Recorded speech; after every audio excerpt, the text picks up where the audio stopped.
Welcome to தாலை special. இன்றைக்கி தாலை ஸ்பெஷலாக எங்கள் வீட்டில் மீன் குழம்பு வெண்டைக்காய் போட்டு செஞ்சது. இது கூடவே முருங்கைக்கீரை எறா போட்டு. என்னடா காம்பினேஷன் பார்க்குறீங்களா? மீன் குழம்புல வெண்டைக்காய் போட்டு பாருங்கள், ரொம்பவே சூப்பராக இருக்கும். அதே மாதிரி முருங்கைக்கீரை தாளிக்கும் போது எறா போட்டு தாளித்து பாருங்கள், ரொம்பவே வாசமாக மனமாக சூப்பராக இருக்கும். வாங்க எந்த ஸ்டேஜில் வெண்டைக்காய் போடுறதுன்னு பார்க்கலாம். மீன் குழம்பு தாளித்ததுக்கப்புறம் மசாலாலாம் குட்டி போட்டு மீனை போட்டு அதுக்கப்புறம் நம்ம வெண்டைக்காய் போட்டுடலாம். வெண்டைக்காய் போட்டு மூடி வச்சு இப்போ கொதிக்க விட்டு மசாலா வாடெல்லாம் போனதுக்கப்புறம் நம்ம மீன் குழம்பு ஓப்பன் பண்ணி பார்த்தோன்னா நம்மளோட வெண்டைக்காய் சூப்பராக வெந்திருக்கும். மீனும் நல்லா சூப்பராக வெந்திருக்கும். மீன் குழம்பு இப்போ ரொம்ப சூப்பராகவே ரெடி ஆகிடுச்சு. அதுக்கப்புறம் நம்ம முருங்கைக்கீரை தாளிக்க போகிறோம். கடாயில் எண்ணெய் ஊற்றிட்டு கடுகு போட்டுட்டு காஞ்ச மிளகாய் பிச்சு போட்டுட்டு இது கூடவே சின்ன வெங்காயம் பொடியாக கட் பண்ணி சேர்த்துடலாம். நான் இன்றைக்கி பெரிய வெங்காயம் சேர்த்துருக்கேன். இது கூடவே எறா இந்த மாதிரி குட்டி குட்டி எறா வாங்கிக்கோங்க. கீரையோடு பொரிக்கும் போது இந்த மாதிரி குட்டி எறா இருந்தால் ரொம்பவே சூப்பராக இருக்கும்.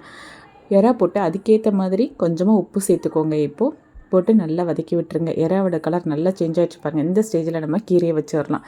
கீரை சேர்த்துட்டு நல்லா வதக்கி விடணும். கீரை கட்டி கட்டியாக ஒன்று சேராத அளவுக்கு நம்ம இதை கிளறிட்டே இருக்கணும்.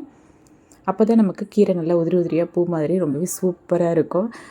யாருக்கெல்லாம் மீன் குழம்பு கூட முருங்கைக்கீரை வச்சு சாப்பிட ரொம்பவே பிடிக்கும்னு சொல்லுங்கள்.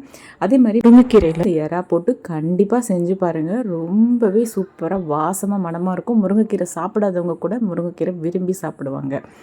இப்போ கீரைக்கு ஏற்ற அளவுக்கு நம்ம உப்பு சேர்த்துக்கிட்டோம். இப்போ நல்லா வதக்கி விட்டுட்டு இது கூட கொஞ்சமாக தேங்காய் பூ சேர்த்துக்க போகிறேன். தேங்காய் பூ சேர்த்துட்டு நம்ம ரொம்ப போட்டு அதை வேக வைக்கக்கூடாது.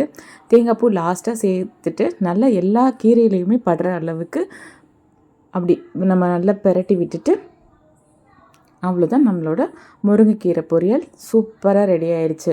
நான் ரொம்ப நாளுக்கு அப்புறம் மீன் குழம்பு முருங்கைக்கீரை பொரியல் பண்ணுறேன். நான் ரொம்பவே ஆர்வமாக இருந்தேன் சாப்பாடு சாப்பிட்றதுக்கு. சாப்பிடும்போது ரொம்பவே டேஸ்ட்டாக இருந்துச்சு. கண்டிப்பாக நீங்களும் ட்ரை பண்ணி பாருங்கள். ட்ரை பண்ணி பார்த்துட்டு எப்படி இருந்துச்சுன்னு எனக்கு கமெண்ட்டில் சொல்லுங்கள். காலை டிஃபனாக பழைய கஞ்சி சுடு கஞ்சி சாப்பிடும்போது இந்த முருங்கைக்கீரை எறா போட்டு ஃப்ரை பண்ணி கொடுப்பாங்க. ரொம்பவே சூப்பராக இருக்கும். அந்த அன்றைக்கி நான் எக்ஸ்ட்ராவே நம்ம கஞ்சிலாம் குடிக்கிற மாதிரி இருக்கும். அந்த அளவுக்கு டேஸ்ட்டாக இருக்கும். எனக்கு ரொம்ப பிடிக்கும். நீங்கள் அந்த மாதிரி சாப்பிட்ருக்கீங்களா, இல்லைனா இதுதான் ஃபஸ்ட் டைமா அப்படின்னாலும் இந்த வீடியோ பார்த்து நீங்கள் ட்ரை பண்ணுறீங்க அப்படின்னாலும் எனக்கு கமெண்ட்டில் சொல்லுங்கள். இந்த வீடியோ உங்கள் எல்லாருக்குமே ரொம்பவே பிடிச்சிருக்கும்னு நினைக்கிறேன். பிடிச்சிருந்ததுன்னா லைக் பண்ணுங்கள், ஷேர் பண்ணுங்கள், மறக்காமல் சப்ஸ்கிரைப் பண்ணுங்கள்.